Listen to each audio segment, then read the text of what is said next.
Hai, apa kabar semuanya? Kali ini Mimin akan menceritakan film yang berjudul Film dari Negeri Sakura ini dirilis tanggal 14 Mei 2009, menceritakan tentang sebuah boneka yang dijadikan pemuas para jomblower. Bagaimana kelanjutannya? Langsung saja, mari cerot.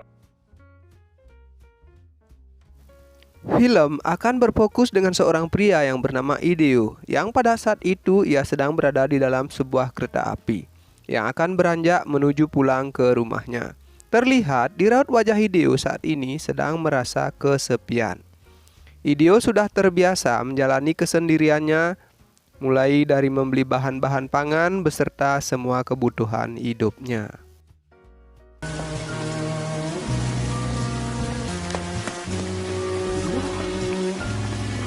Nah, setibanya di rumah, ternyata Hideo memiliki sebuah boneka udara yang telah ia beri nama Nozomi. Terlihat, pada saat itu Hideo sudah menganggap Nozomi selayaknya istri sendiri. Ia pun kerap menceritakan semua keluh kesah aktivitas yang dijalaninya setiap hari.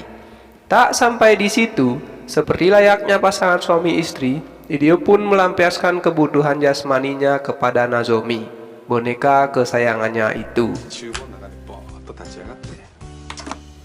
Keesokan pagi harinya, saat Hideo sudah berangkat untuk bekerja, keanehan di luar akal sehat pun mulai terjadi.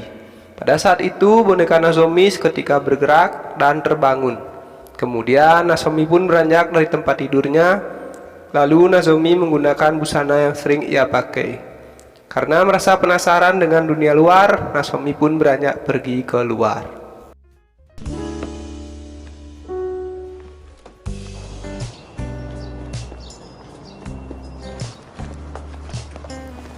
Nah, saat ia menyusuri daerah perkotaan, Nozomi pun terlihat sedikit kebingungan dengan semua aktivitas yang dilakukan orang-orang pada umumnya.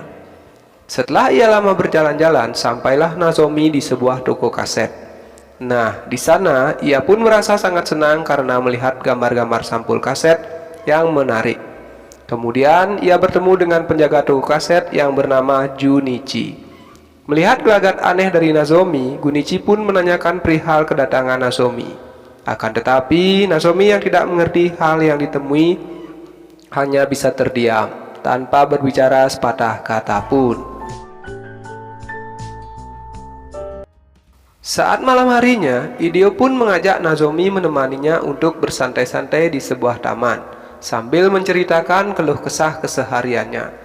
Terlihat di sana Hideo sama sekali belum mengetahui bahwa boneka Nozomi kini telah hidup.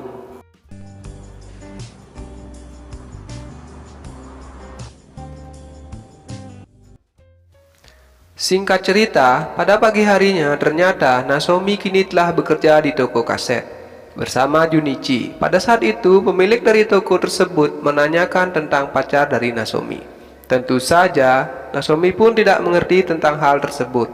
Kemudian, saat ia menuju pulang di tengah perjalanan, dia melihat seorang wanita yang sedang berhias di sebuah salon. Hal itu pun membuatnya tertarik untuk mencobanya. Tak sampai di situ, Nozomi pun pergi ke sebuah mall untuk membeli pakaian beserta sepasang sepatu yang begitu modis dan indah.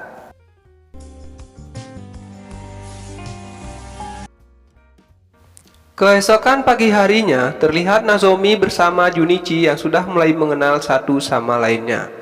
Dari sini, Nozomi pun mulai merasa nyaman dengan Junichi.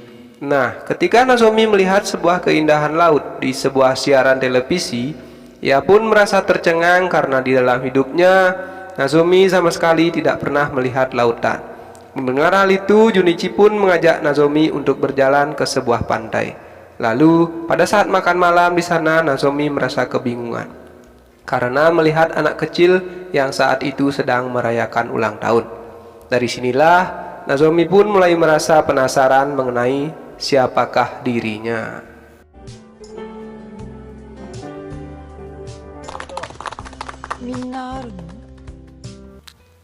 Sesampainya Nozomi di rumah, dia pun langsung menggeledah isi kamarnya untuk mencari tahu tentang jati dirinya. Dan lalu ia pun menemukan sebuah kotak boneka yang ternyata itu merupakan kotak pembungkus dirinya. Dari sini Nozomi pun menyadari bahwa ia hanyalah sebuah boneka udara. Lanjut cerita, di suatu pagi yang cerah, Nozomi pun kembali beranjak ke tempat kerja. Nah, saat di tengah perjalanan, ia tak sengaja bertemu dengan seorang kakek di sebuah taman. Tak disangka ternyata kakek tersebut mengetahui semua tentang Nozomi. Nozomi pun ingin mengetahui asal-usulnya. Di sana, kakek itu memberikan alamat tempat tinggalnya untuk mendapatkan semua jawaban mengenai siapakah ia sebenarnya. 今だけはみんなそうだろう。他にもいるのかしら。死を知らないか。 Saat sudah tiba di toko, Nozomi pun kembali melakukan pekerjaan bersama Junichi. Kemudian, saat Nozomi merapikan kaset, tiba-tiba ia pun terjatuh dan tangannya tergores oleh rak besi tersebut, sehingga mengakibatkan tubuhnya pun mengempes. Junichi yang melihat hal tersebut sontak menjadi kaget karena melihat Nozomi yang sebenarnya adalah sebuah boneka udara. Dan dari sini kita pun mengetahui bahwa Junichi juga memendam perasaan kepada Nozomi. Lalu dia pun bergegas mengambil sebuah lakban untuk menutupi lubang di tangan dari Nozomi, dan langsung mengisi udara melalui lubang yang ada di perut Nozomi. Kemudian Nozomi pun meminta maaf kepada Junichi mengenai rahasia dirinya. Akan tetapi Junichi pun tak mempermasalahkan hal tersebut dan justru mengatakan bahwa dirinya sama seperti Nozomi. Ini semua dia lakukan semata-mata agar membuat perasaan Nozomi tetap bahagia dan tidak merasakan kesepian dalam hidupnya. Singkat cerita, terlihat Hideo yang sedang belanja di toko tempat Nozomi bekerja. Lalu saat Hideo melakukan pembayaran, Nozomi pun berpura-pura tak mengenalnya. Nah, saat dia beranjak untuk pulang, bosnya pun mendekatinya. Ia pun mengatakan bahwa ia pernah melihat Nozomi saat sedang bermesraan bersama Hideo. Tak sampai di situ, ia pun mengancam Nozomi jika Nozomi tidak mau menuruti keinginannya, maka si bos akan memberitahukan hubungan tersebut kepada Junichi. Mendengar hal tersebut, mau tidak mau Nozomi pun harus membuka lebar jalan masuk ke goa Slarong miliknya kepada bosnya tersebut. Sesampainya Nozomi di rumah, Hideo pun begitu dibuatnya terkejut karena mengetahui boneka kesayangannya yang kini telah hidup. Kemudian Nozomi pun mengatakan bahwa ia saat ini sudah mengerti tentang perasaan orang pada umumnya. Dan Nozomi pun mengetahui bahwa ia selama ini hanya sebagai benda pelampiasan saja. Dari sini Nozomi itu pun memutuskan untuk berhenti menjadi boneka pelayan. Dan ia pun berlalu pergi untuk meninggalkan Hideo.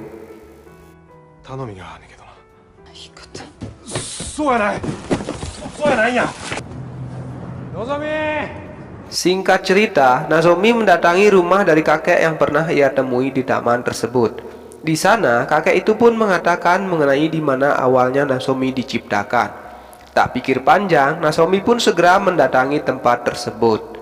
Nah, dari sini terungkaplah bahwa yang menciptakan Nozomi dulu kala adalah seorang pria yang bernama Joe. Nozomi pun bertanya mengapa ia memiliki perasaan yang sama seperti orang-orang pada umumnya. Diceritakan bahwa Nozomi merupakan boneka yang sangat spesial dan memiliki keajaiban untuk mendapatkan kehidupan. Di situ, Joe pun kembali merias Nozomi dan mengatakan bahwa Nozomi saat ini berhak untuk menentukan garis kehidupannya yang baru. Mendengar hal tersebut, Nozomi pun bersemangat dan bergegas untuk mendatangi rumah dari Junichi. ならよかった。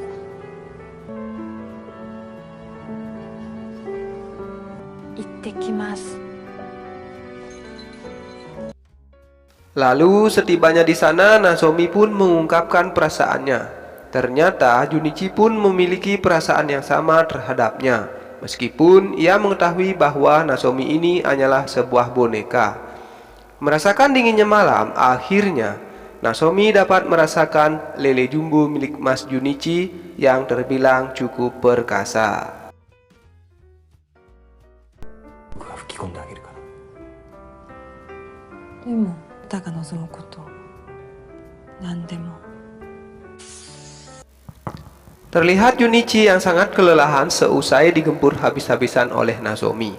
Mengetahui Junichi tidak memiliki lubang di perutnya, tanpa diduga, berbekal sebuah benda tajam, Nasumi pun selalu berusaha untuk membuat lubang di perut Junichi. Akan tetapi, hal itu berdampak buruk kepada Junichi, hingga Junichi pun harus mengembuskan napas terakhirnya, yang berakhir di tangan boneka kesayangannya. 吹き込めませんでした。 Penutup film, Nasumi terlihat sangat menyesali perbuatannya atas semua yang telah dia lakukan kepada Junichi, dan film pun tamat dengan Nasumi yang harus merasakan kesedihan dan kesepian yang begitu mendalam.